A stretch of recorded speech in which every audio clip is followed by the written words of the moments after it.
لله رب العالمين،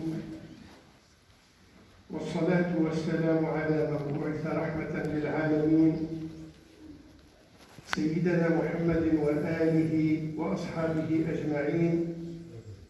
اللهم آته الوسيلة والفضيلة وابعثه مقاما محمودا الذي وعدته يا رب العالمين. عباد الله، عليكم بتقوى الله جل وعلا وكثرة مخافته والرجوع واللجوء إليه والانتباه من يوم العرض عليه، فقد نبهنا جل وعلا إلى ذلك كله في كتابه الكريم، حيث يقول مثلا بعد أعوذ بالله من الشيطان الرجيم: بسم الله الرحمن الرحيم، واتقوا يوما ترجعون فيه إلى الله ثم توفى كل نفس ما كسبت وهم لا يظلمون. نسأله جل وعلا أن يكتبنا من أهل الإيمان والتقوى، وأن يحفظنا في أنفسنا وأهلينا وأحبابنا صحة وإيمانا وأموالا، وأن يجعلنا جميعا في الدرجات العلى من الجنة. ربنا لا تزغ قلوبنا بعد إذ هديتنا وهب لنا من لدنك رحمة إنك أنت الوهاب. ربنا إنك جامع الناس ليوم لا ريب فيه إن الله لا يخلف الميعاد. سبحانك لا علم لنا إلا ما علمتنا إنك أنت العليم الحكيم. أما بعد،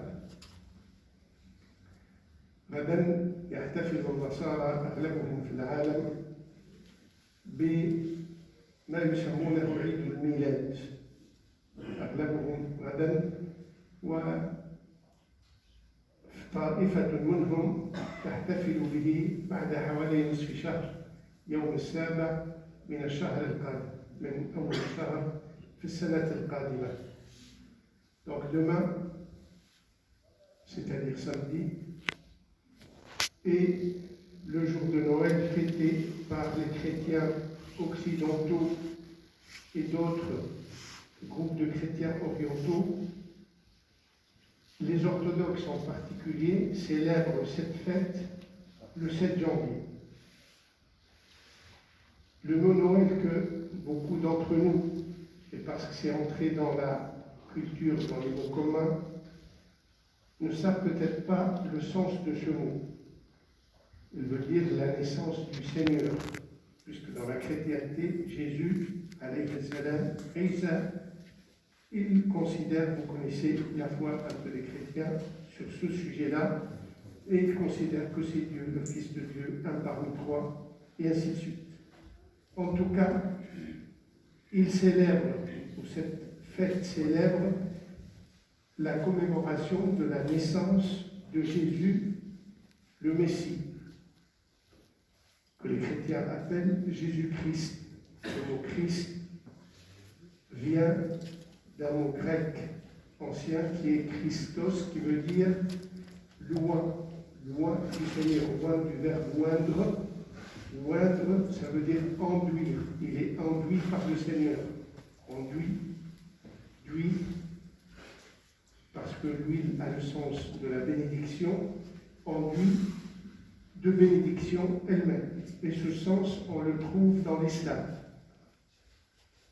Parce qu'en fait, Isa alayhi salam, سماه الله في كتابه في أكثر من موقع المسيح. Jésus est appelé dans le Saint-Coran par le Seigneur lui-même le Messie.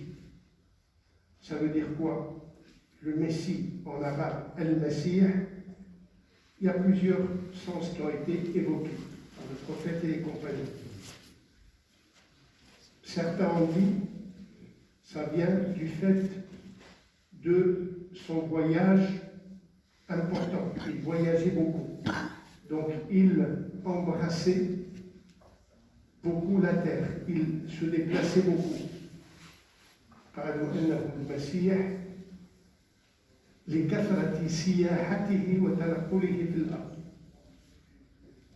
D'autres ont dit Messie parce qu'il a le bas des pieds qui n'ont pas la forme habituelle, mais la forme plate.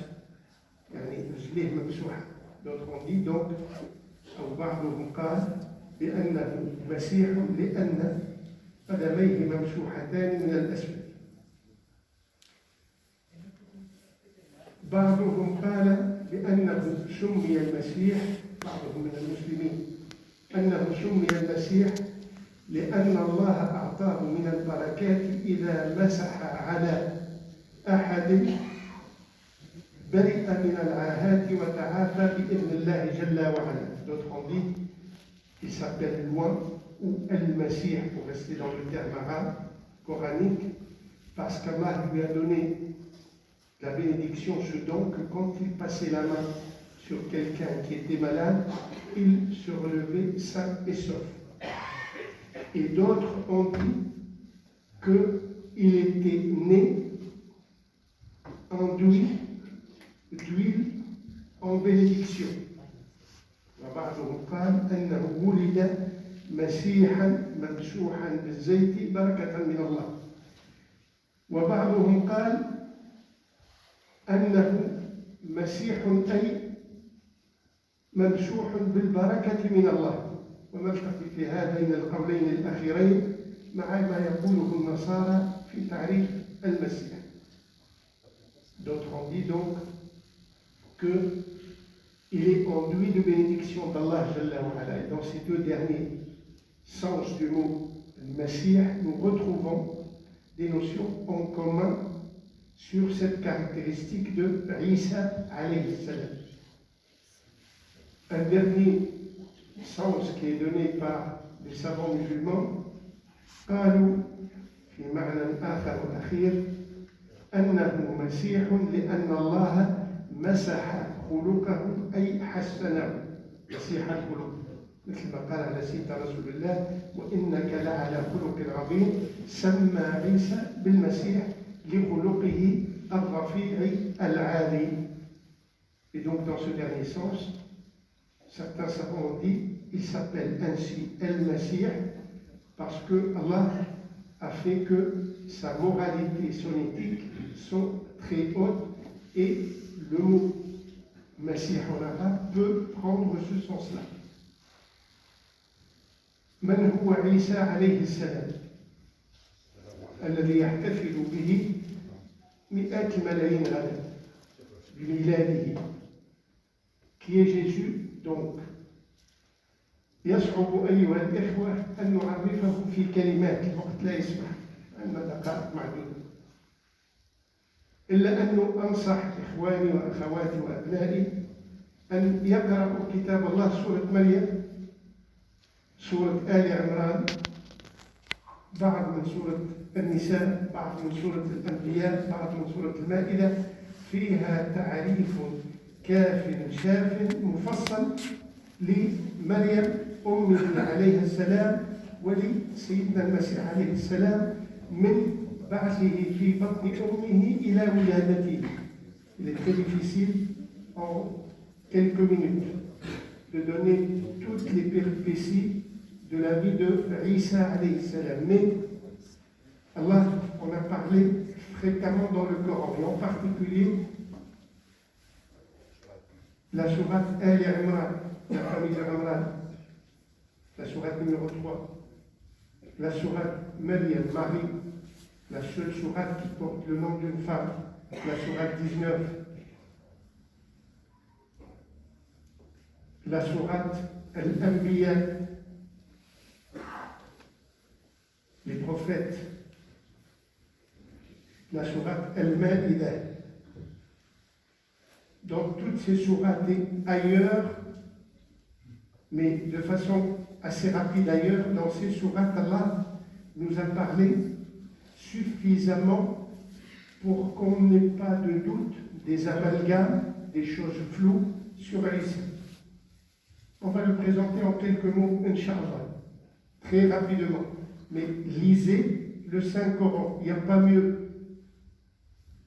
C'est la parole d'Allah, c'est tellement explicite.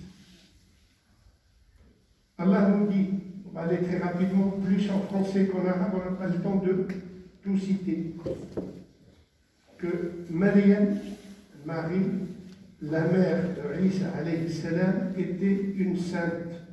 une femme pieuse, une femme bonne qui adorait et priait le Seigneur.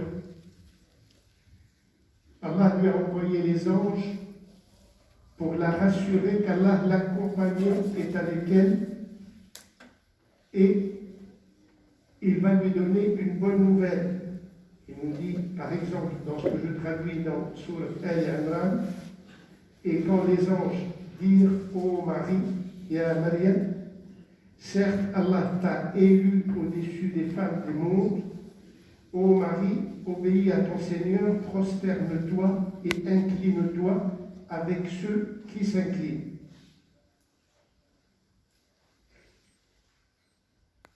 بشرتها الملائكة بأن الله سيعطيها ولدا يختلف عما أنجب من بني آدم. Les anges lui ont donné la bonne nouvelle qu'elle aura un enfant particulier, unique.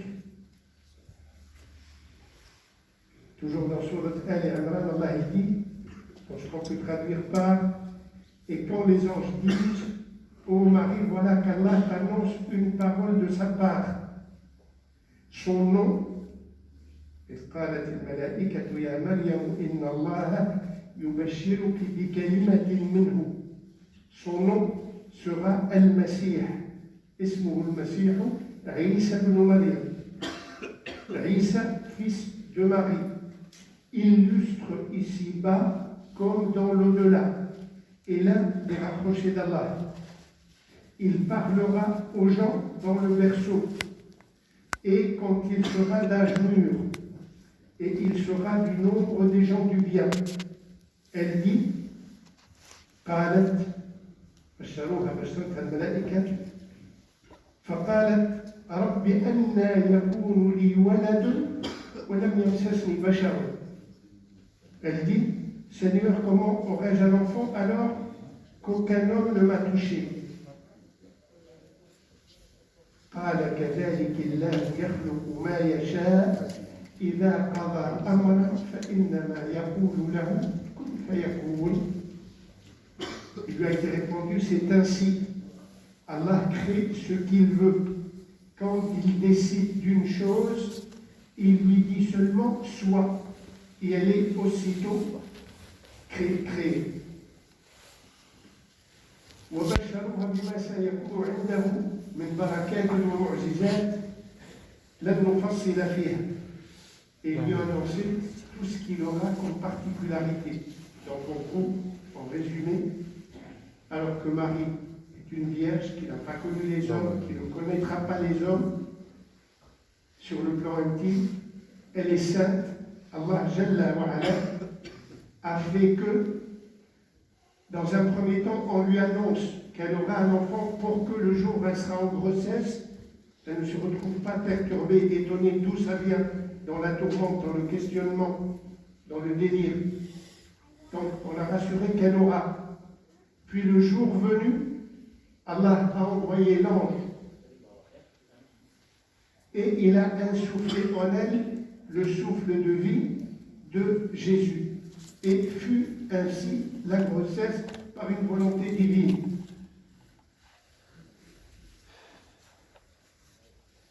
Jusqu'à ce qu'elle accouche, jusqu'à ce qu'elle amène cet enfant vers sa tribu. Évidemment, avec plein de détails, revenez aux sourates qu'on a évoquées. Et évidemment, son peuple était étonné. Comment cela se fait-il que Maryam, qu'ils ne connaissent pas pour être mariée, comment cela se fait-il qu'elle puisse avoir un enfant? Ils ont douté d'elle. Et elle n'avait, elle, personnellement, aucun moyen de refuter leurs accusations. Mais Allah lui a donné une arme infaillible. Il lui a dit, avant qu'elle ne sorte, il lui a dit, quand ils viennent à te questionner de cela, oriente-les vers le bébé. Ce qu'elle a fait, et ils étaient étonnés, comment cela se fait-il qu'un bébé va nous répondre? Et le bébé a répondu en disant, je suis le serviteur d'Allah et son messager. Évidemment, en soi, c'est suffisant pour taire tous les soupçons, toutes les accusations. Malheureusement, ils ont continué à spéculer. Certains contre Marie, c'était les Juifs de son époque, qui n'ont pas voulu croire en cela, et ils ont considéré que c'est une mauvaise femme. Et certains de ceux qui ont cru en Jésus, ils ont essayé d'associer des éléments. Voilà un enfant qui est né d'une mère, il n'a pas de père, donc son père est Dieu. Donc, il a de l'essence divine. Comme il y a l'ange qui a insufflé en sa mère, donc il participe. Donc il y a une trinité entre le Père, entre cet enfant et entre cet ange. Et cette trinité, elle est sacrée. Elle est liée à Dieu quelque part. Allah subhanahu wa ta'ala a répondu en cela à chacun d'entre nous, à ceux qui veulent réfléchir, en disant tout simplement, dans Sourate Al-Imran, ayat 59, Inna mathala Isa inda Allahi kamathali Adama khalaqahu min turabin thumma qala lahu kun fayakun. Pour Allah, Jésus est à l'exemple d'Adam. Allah a créé chacun d'entre eux, il le créa de poussière. Puis il lui dit sois et il fut. Allah qui a créé le monde, l'univers, avec toute son hyper-complexité, qui a créé l'humain, qui a créé toute la vie, ne serait-il pas, par un ordre ta'ala an zalika, capable de dire soit pour Jésus, et il est créé dans le ventre de sa maman, évidemment. Donc, toute personne qui croit en la toute-puissance d'Allah Jalla wa Ala doit croire que c'est un acte pour nous extraordinaire humain, signe pour que l'on soit interpellé par Jésus.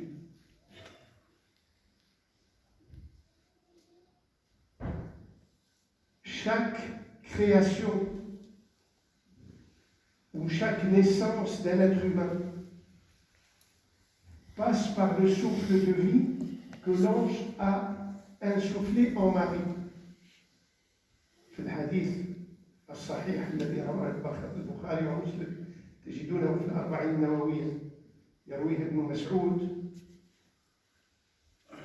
يذكر فيها أطوار الخلق لن نذكره كاملا يذكر فيها أن الواحد منا يمكث في بطن أمه 40 يوما ثم 40 يوما ثم 40 يوما ثم يؤمر الملك أو الملك فينفخ فيه الروح ويؤمر ب4 كلمات إلى آخر الحديث. Donc dans le hadith authentique, le prophète sallallahu alayhi wa sallam, il nous raconte que chaque être humain, chacun d'entre nous, quand la graine est dans le ventre de la maman, il passe par des étapes sur lesquelles on ne s'arrête pas. 40 jours, plus 40 jours, plus 40 jours, et à l'issue de ces 3 étapes, il nous dit, puis l'ange est envoyé pour insuffler la vie en lui, exactement comme ce qui s'est passé dans le ventre de Marie. La vie, l'âme qui fait de nous ce que nous sommes passe par un souffle particulier. Ce n'est pas parce que l'ange est envoyé en cela ou pour cela qu'il constitue un associé dans la création d'Allah, le Créateur et le Seigneur. Et Isa alayhi salam, il s'est distingué par le fait que sa mère est une pure, est une sainte, est une vierge.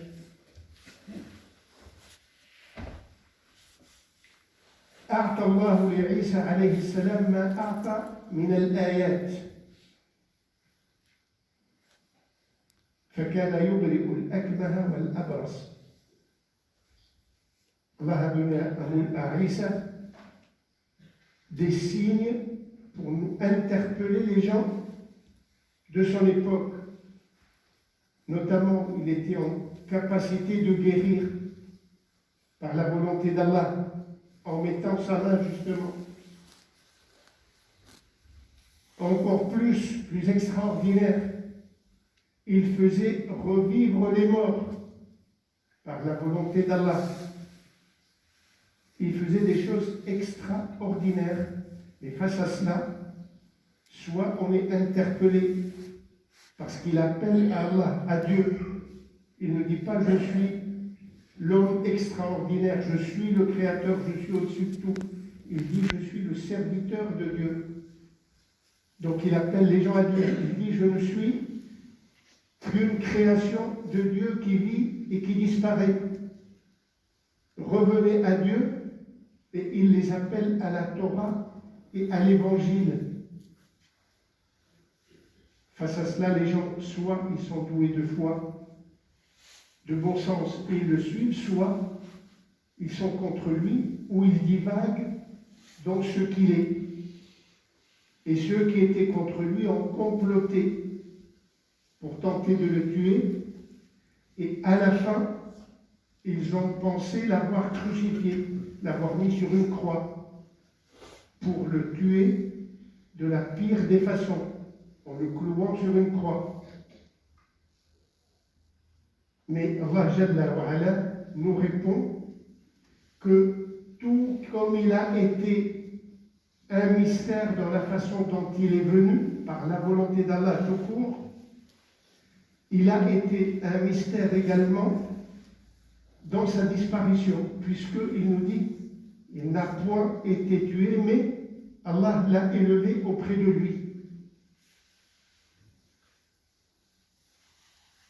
يختصر الله القول عن عيسى فيقول ذلك عيسى ابن مريم قول الحق الذي فيه يمترون ما كان لله أن يتخذ ولدا سبحانه إذا قضى أمرا فإنما يقول له كن فيكون إن الله ربي وربكم فاعبدوه هذا صراط مستقيم فاختلف الأحزاب من بينهم فويل للذين كفروا من مشهد يوم عظيم. Il nous dit, voilà ce qui est finalement Isa, fils de Marie, il est parole de vérité dont il doute.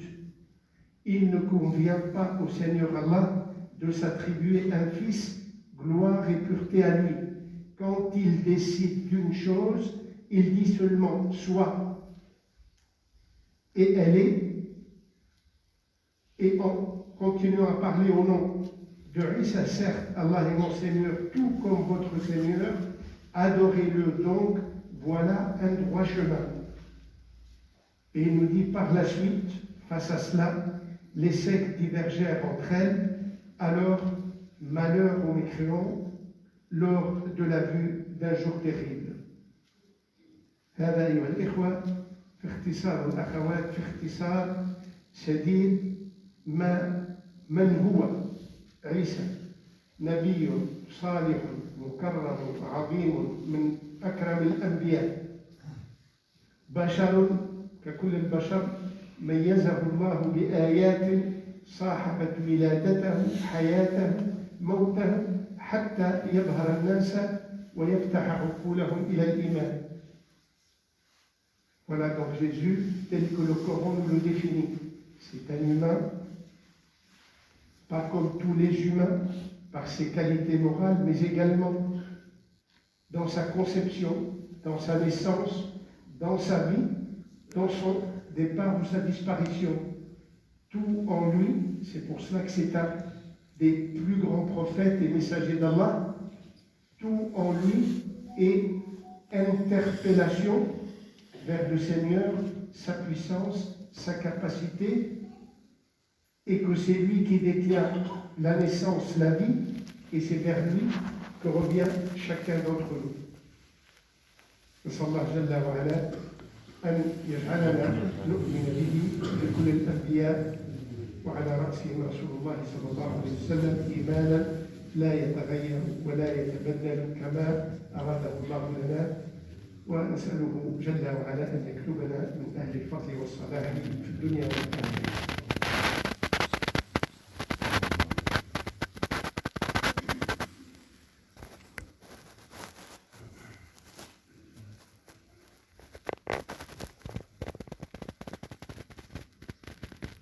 بسم الله والصلاة والسلام على رسول الله وعلى آله وصحبه ومن. هذا ما قدمه لنا ربنا وهو الخالق عن سيدنا عيسى. بعد ذلك غيرنا يؤمن بما يؤمن هو حر في إيمانه. صلى الله عليه الآية البشرية كاملة. Voilà ce que nous définit Allah dans le Saint-Coran, dans la parole divine, sur qui est Jésus, comment il est venu. Je répète, revenez au Saint-Coran pour le lire avec limpidité. Évidemment, ce n'est pas la foi chrétienne, même si elle dit cela, mais avec beaucoup de troubles, que chacun guide chacun des humains, ou qu'Allah guide chacun des humains vers la bonne compréhension, le bon chemin, la connaissance d'Allah et la connaissance de ses prophètes. هذا الاحتفال الذي يبدأ غدا وينتهي مع بداية السنة الميلادية، هل يحتفل به المسلم cette fête? Est-ce que le musulman peut la célébrer d'une façon ou d'une autre? On va s'y arrêter un tout petit peu. Noël a trois sens en réalité. Il y a un sens religieux que je viens de définir, c'est la naissance de Jésus. Mais dans le commun, ou dans le sens commun chrétien, avec tout le sens de la Trinité. Même l'arbre de Noël, il a trois côtés, pour symboliser la Trinité. Et plein d'autres choses, dans l'arbre, dans la décoration, dans les lumières, dans tout cela. Donc il y a un côté religieux, il y a un côté culturel.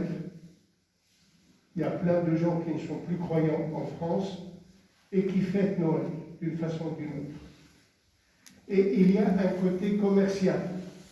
Noël est devenu le moment par excellence où les commerces tournent bien. Sur le premier axe, évidemment, le musulman, tout en respectant, en vénérant Isa alayhi salam, n'a pas à tremper dans aucune vision, aucune célébration de sa naissance de la sorte. On ne sait même pas quand c'est qu'il est né. Les chrétiens sont d'accord pour dire que cette date ne correspond pas à sa naissance. Si c'était son anniversaire, on aurait dit on le célèbre à notre façon, nous les musulmans, en se rappelant Isa. En fait, ce n'est pas son anniversaire. Tout le monde est d'accord pour dire, tout le monde non musulman est d'accord pour dire que cette date a été récupérée d'une fête païenne très ancienne. Et Isa y a été accolé. Donc ce n'est même pas la date de son anniversaire.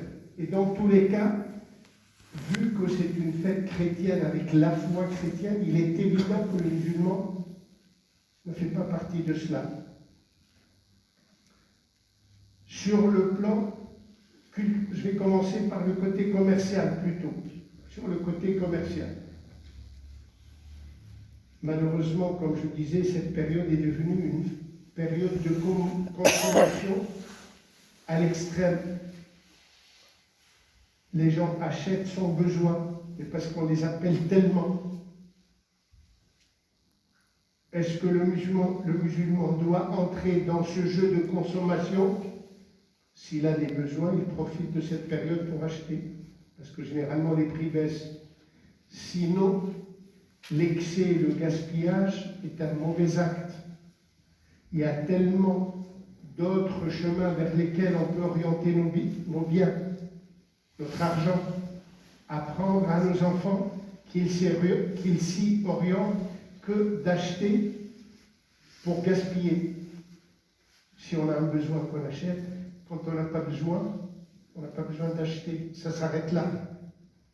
Ça n'empêche pas des parents d'acheter des jouets à leurs enfants à cette occasion, s'ils veulent le faire, non pas parce que c'est l'occasion, mais parce que c'est un moment où les jouets sont étalés un peu partout, généralement avec des prix qui seront cassés dans quelques jours. Donc que des parents veulent acheter, c'est leur liberté, mais qu'ils soient dans la discussion avec leurs enfants pour leur expliquer. Et ça nous amène au troisième côté, qui est le côté culturel, l'arbre, qui dit arbre, dit décoration, dit jouets en dessous, et dit c'est Papa Noël qui les a amenés le soir. Ben, évidemment, c'est un mensonge. Donc si on achète des jouets à ses enfants, on leur dit c'est papa et maman qui les ont achetés. Que le Père Noël est un mythe qui n'existe pas. Et le musulman n'a pas besoin de mettre un arbre qui symbolise la Trinité à travers ses côtés, parce que ce n'est pas sa fête, parce que ça ne correspond pas aux éléments de sa foi. Malheureusement, que ce soit ici ou dans les pays musulmans, il y a de plus en plus de gens qui célèbrent tellement de choses, notamment Noël, notamment la dinde, notamment le jour de l'an.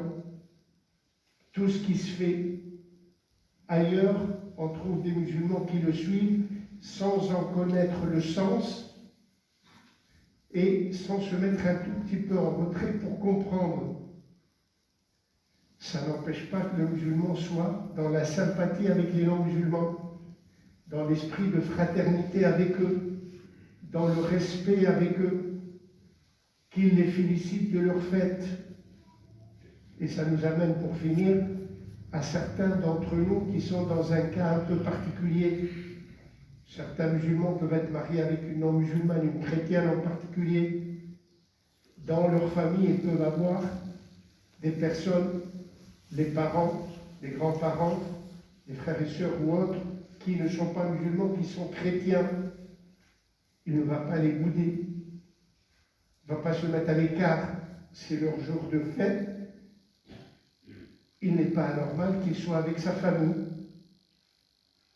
qu'il puisse les féliciter et être avec eux. Et ça peut être l'occasion d'échanger des discussions, de les entendre parler de Jésus et de leur parler de Jésus.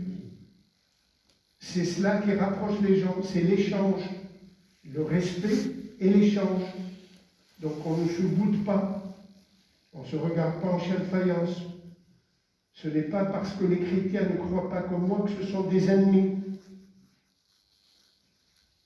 Mais en même temps, et je termine par cela, on a vu récemment, ces dernières années, une nouvelle vague, une nouvelle religion que certains veulent vendre. C'est ce qu'on appelle le syncrétisme religieux. Cette religion abrahamique, unique, défendue par certains pays du Moyen-Orient, les Émirats et autres. للأسف السنوات الأخيرة بعض بلاد المسلمين بدأت تروج لديانة جديدة سموها الديانة الإبراهيمية الجديدة التي تقول راه الديانات الكل كيف مسلم نصراني يهودي رحنا خوت كلنا.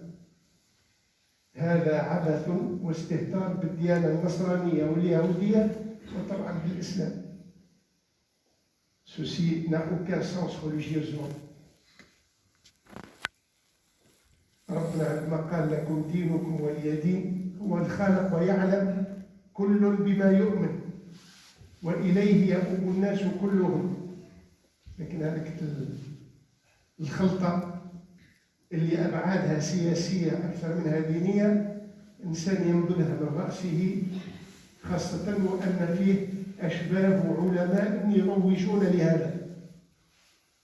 Le genre de discours de il y a une religion, une foi et une religion unique, à laquelle il y a des semblants de savants musulmans qui font de la publicité pour justifier le rapprochement de tel État avec tel autre, et ainsi de suite, il va de soi que ça n'a rien à voir avec ni la foi chrétienne, ni la foi juive, encore moins avec la foi musulmane. Inch'Allah, أن يبصر قلوبنا وأن يهدينا إلى سواء السبيل. أقول قولي هذا وصلي وسلم على سيدنا محمد. اللهم اغفر لنا ذنوبنا وإسرافنا في أمرنا وثبت أقدامنا وانصرنا على القوم الكافرين. اللهم آتنا في الدنيا حسنة وفي الآخرة حسنة وقنا عذاب النار وأدخلنا الجنة مع الأبرار يا عزيز الغفار رب اغفر وارحم واعف وتكرم وتجاوز عما تعلم إنك أنت الله الأعز الأكرم. اللهم ارحمنا بترك المعاصي بعد ما أبقيتنا. اللهم ارحمنا وارحم والدينا وارحم من علمنا وارحم من الله بالفضل علينا. اللهم انصر الإسلام وعز المسلمين. اللهم اعلو بفضلك كلمتي الحق والدين. اللهم آمين اللهم آمين. وآخر دعوانا الحمد لله رب العالمين. Donc, Inch'Allah, tous les autres, on va prendre une particulier pour faire la collecte habituelle, Inch'Allah, dans l'attente de 2 ou 3 points d'annonce sur les noms. Inch'Allah, le premier, il y a certains qui sont décédés, c'est de chacun pour